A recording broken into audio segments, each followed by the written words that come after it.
Bismillahirrahmanirrahim. Assalamu alaikum students. Today I am going to deliver you lecture on the topic law of mass action with the help of general equilibrium expression, that is from chapter number 9 of 10th class chemistry. Now it is the explanation of law of mass action with the help of general reaction, general equilibrium expression. As you can see, there is equation A plus B goes to C plus D. It means there are small a, small b, small c and small d. These alphabets are used as molar concentrations for the reactants A, B, capital A, B and C, D respectively. According to this law, the rate of chemical reaction is directly proportional to the product of molar concentration of its reactants raised to the power equal to their number of moles in the balanced chemical equation. So the rate of forward reaction will becomes equal to Rf directly proportional to A, capital A within brackets and the small a will taken as power raised to the power, and capital B within brackets shows the molar concentration, and small alphabets used as number of moles which take as the power form.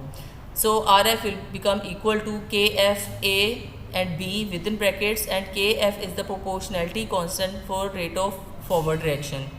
The rate of reverse reaction RR is directly proportional to C and D with the small letters that are the number of moles which are taken as the power form, or that is a molar concentration. So RR will become equal to KR, that is proportionality constant for rate of reverse reaction. C and D within brackets are square brackets also show the molar concentrations, where A, small a, B, C and D are the number of moles. As I described you earlier, these number of moles are used to balance a chemical equation, so which take as the power form. So at equilibrium state, we write the rate of the forward reaction is equal to the rate of reverse reaction, because equilibrium maintained and equilibrium established when the rate of forward reaction become equal to the rate of reverse reaction but in opposite direction. So Rf is equal to Rr.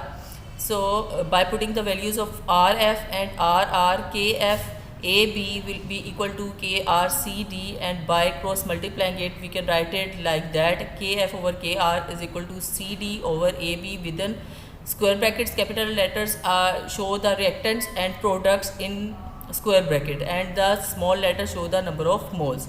So as you know, Kc is equal to Kf and Kr by the previous reaction. So Kc is equal to Kf and Kr. By replacing Kf over Kr, we can write Kc is equal to Cd over AB.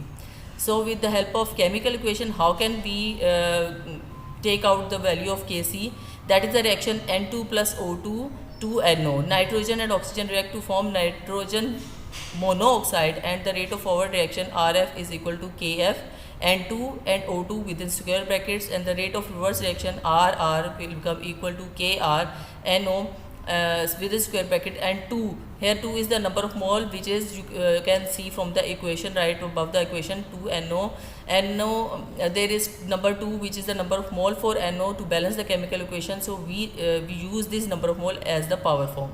So Kc will become for this is equal to NO square divided by N2 and O2. That is my today's lecture. Thank you. Allah Hafiz.